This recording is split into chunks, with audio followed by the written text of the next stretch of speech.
Hey folks, I'm Tom Vasel and welcome to the best-selling games of November 2018.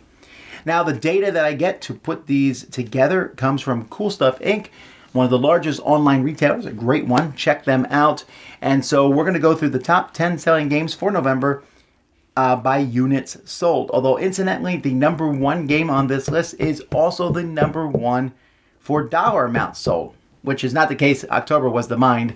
That's a really small game. This number one is a big one. But we'll get to that. Let's start with number 10, Heroes of Terranoth.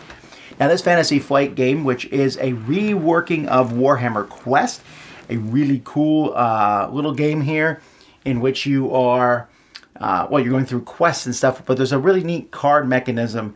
I haven't played this one actually yet, but I played the game it's based on, and so I'll be excited to try out the new version of it. Number 9 is Sagrada. This stained glass window building game probably got some new life breathed into it now that the 5 to 6 player expansion's out.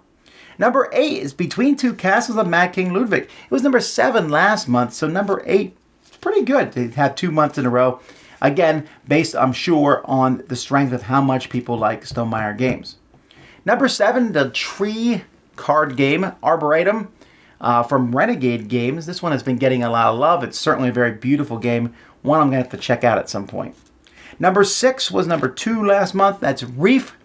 Reef still doing well. I think Reef, to me, I like Reef better than Azul. Azul definitely sells better than Reef for the most part, although last month Reef was ahead of Azul. But this one just seems so simple, and it gets played a lot. Number 5, Scythe. I'm sure due to the fact that Scythe Rise Defenders came out, or the big giant box to store everything in, or the fact that Scythe just sells well. Number 4, the new edition of Camel Up from Plan B Games. This totally revitalizes the game. A beautiful production, very highly regarded. Looks great. They added a rule from one of the expansions in. I like it a lot. Camel Up. Number 3, Azul. I should just at each list just say Azul's at whatever number because it's going to be on the list forever.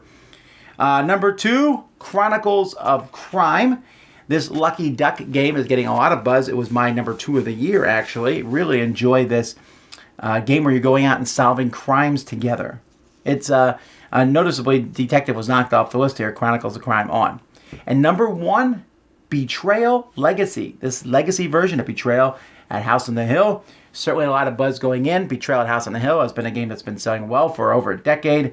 So making a legacy version of that with Rob Daviau at the helm seems like an obvious good seller. And like I said, it's number 1 in both number of units sold and dollars sold. All right, expansions. Number 5, Terraforming Mars Prelude. That was number 2 last time. Still doing well because it's Terraforming Mars. Number 4, Chronicles of Crime Virtual Reality. You want some little glasses so you can look through? Obviously you do. Number 3, Onitama Way of the Wind. This adds another piece in the game that both players can move with different cards. So that's an interesting idea. And this is the 2nd expansion, I think, for Onitama. Number 2, King Domino Age of Giants. That was number 1 last year. But that one got pushed down by our number 1, which is Terraforming Mars Colonies.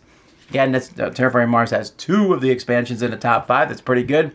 Colonies, of course, adding some more meat to the game where you're going to go out and send ships to different colonies scattered throughout the solar system. I really enjoy it also. Also, that was the number 1 best-selling expansion in dollar amounts. Alrighty, well, those are the best-selling games from November 2018. Thanks so much for watching. Until next time, I'm Tom Vasel, and you've been watching The Dice Tower.